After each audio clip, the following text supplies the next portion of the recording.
140 বছরের পুরনো এই জাগ্রত কালী মন্দির। প্রতি বছর ফাল্গুনী অমাবস্যা তিথিতে ধুমধাম করে মায়ের পুজো করা হয়। বহু দূর দূরান্ত থেকে হাজার হাজার মানুষ ছুটে আসেন মায়ের কৃপালাভের আশায়। বলাই বাহুল্য, মা কাউকে খালি হাতে ফেরান না। প্রত্যেক দর্শনার্থীর মনোবাসনা পূরণ করেন মা।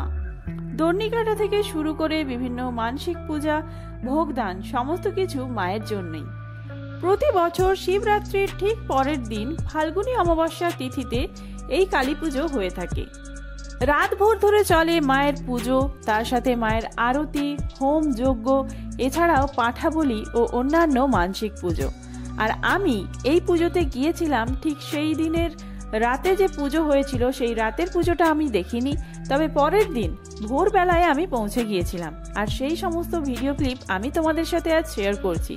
তবে এত জাগ্রত মায়ের কাছে তোমাদেরও নিশ্চয়ই আসতে ইচ্ছা করছে। এই মায়ের কাছে আসবে কিভাবে সেটা জেনে নেওয়া যাক। কোলাঘাট বাজারের মধ্যে অবস্থিত এই জাগ্রত মায়ের মন্দির। কোলাঘাট নতুন বাজার। কোলাঘাট স্টেশন থেকে টোটোতে 10 মিনিট দাসপাড়ার কালী মন্দির যাব বললেই আপনি একদম ঠিক জায়গায় পৌঁছে যাবেন।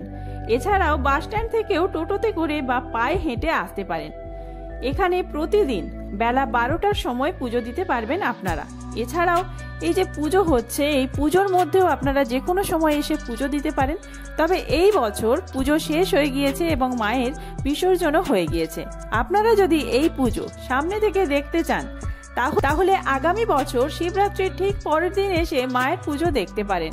আর সারা রাত জেগে পুজো দেখে আপনি যদি মাকে কোনো মনস্কামনা জানান, আপনার সেই মনস্কামনা অবশ্যই পূরণ হবে। ভোরবেলা মায়ের আরতি হচ্ছিল আর আমরা সেই সময় পুষ্পাঞ্জলি দিয়ে বাড়ি ফিরে এসেছিলাম, কারণ বহু দর্শনার্থীর ভিড় ছিল।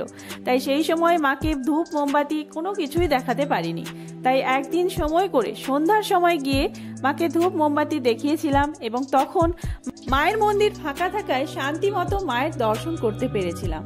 ঠিক সেই সময় কোনো দর্শনার্থীর ভিড় না থাকায় আমি একদম সামনে থেকে মাকে দর্শন করেছিলাম। মায়ের কাছে সারা বছর প্রতি মাসেই আমি পুজো দিতে যাই। আর এই সময় মায়ের পুজোই শুধু হয় না, তার সাথে মেলাও হয়ে থাকে। এই দেখো মেলায় কত রকমের জিনিস বিক্রি হচ্ছে, খাওয়ার দোকান, জিলিপির দোকান। এই দেখো এখানে জিলিপিগুলো রসে ডুবিয়ে সেই মাত্র ছেঁকে তোলা হচ্ছে। আর আমরা তৎক্ষণাৎ সেখান থেকে যেতে যেতে দাঁড়িয়ে পড়েছিলাম, কারণ এই দেখো মা জিলিপি কিনছিল।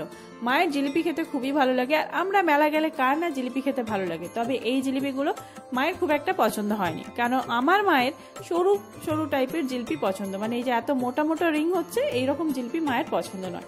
তারপরে চলে গেছিলাম বাতাসা কিনতে, কারণ সেই দিনকে আমাদের হরিলুট দেওয়ার ছিল।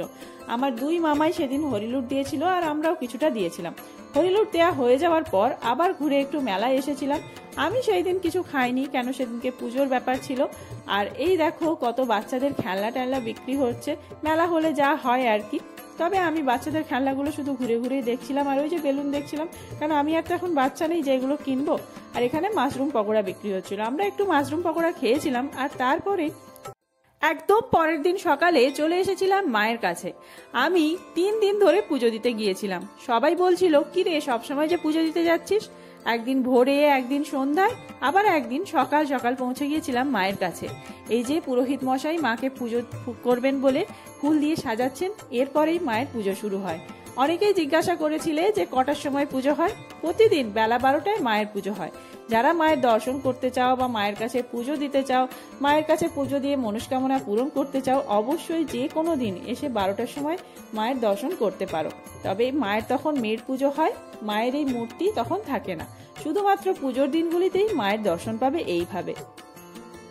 আজকের ভিডিওটি এই পর্যন্তই। ভালো লাগলে বন্ধুদের মধ্যে অনেক অনেক বেশি শেয়ার করবেন। আর কালী মায়ের যারা ভক্ত রয়েছেন লিখুন জয় মা কালী। ধন্যবাদ। খুব তাড়াতাড়ি নতুন ভিডিও আসছে।